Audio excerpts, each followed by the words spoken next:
Kerajaan Sarawak komited dalam usaha mewujudkan keselamatan cyber di seluruh negeri ini. Premier Sarawak Datuk Petinggi Tan Sri Dr. Abang Abdul Rahman Zahari Tun Datuk Abang Peng berkata, dengan kesedaran cyber dan serangan cyber, pemahaman risiko cyber dan tanggungjawab pribadi amat penting dalam menguruskan keadaan ini.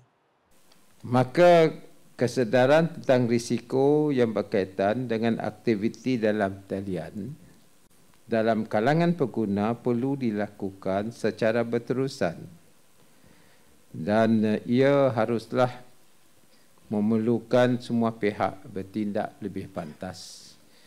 Dan seiring dengan pembangunan pesat oleh produk berteknologi dan sistem otomasi yang lebih pintar.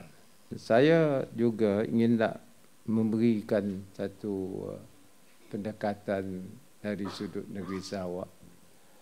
Pertamanya, kita bekerjasama dengan pihak universiti dari sudut pengenalan teknologi baru.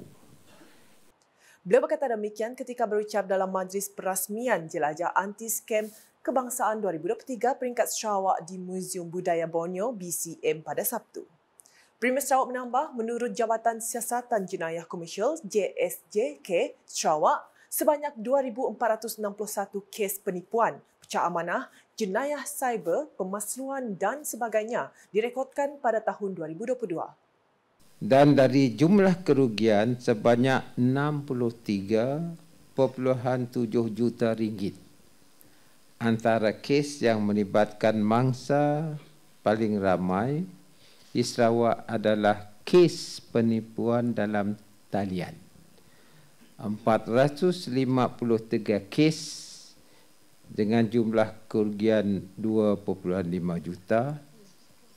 Tipu tawaran kerja secara dalam talian 225 kes dengan kerugian 2.9 juta dan tipu menyamar kenalan 183 kes dengan kerugian 4.2 juta.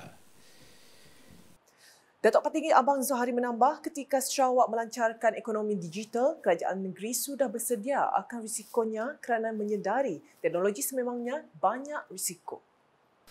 Sebab itu dalam kita melaksanakan dasar ini, saya dan rakan-rakan di Sarawak ini telah mempunyai satu program dan alhamdulillah hari ini kita bersama dengan kerajaan pusat untuk kita mendidik masyarakat bagaimana menggunakan teknologi, identify risikonya, mengenal pasti risikonya, dan ketiga rasa saya ialah dari sudut concern kita mengenai dengan penggunaan teknologi ini.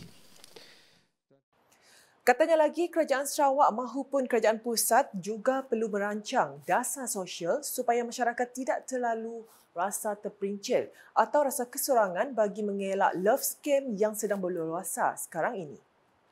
Turut hadir Menteri Komunikasi dan Digital Fahmi Fazil, Menteri Utiliti dan Telekomunikasi Sarawak Datuk Julahi Nahrawi, Menteri Industri Makanan Komuniti dan Pembangunan Wilayah Sarawak Datuk Seri Dr. Steven Rudi Utom, Timbalan Menteri Tenaga dan Kelestarian Alam Sekitar Sarawak Dr. Hazlan Abang Hipni, Timbalan Setiausaha Kerajaan Sarawak Perancangan Ekonomi dan Pembangunan Datuk Dr. Muhammad Abdullah Zaidil dan Timbalan Setiausaha Kerajaan Sarawak Operasi Datuk Hee Chang Kee.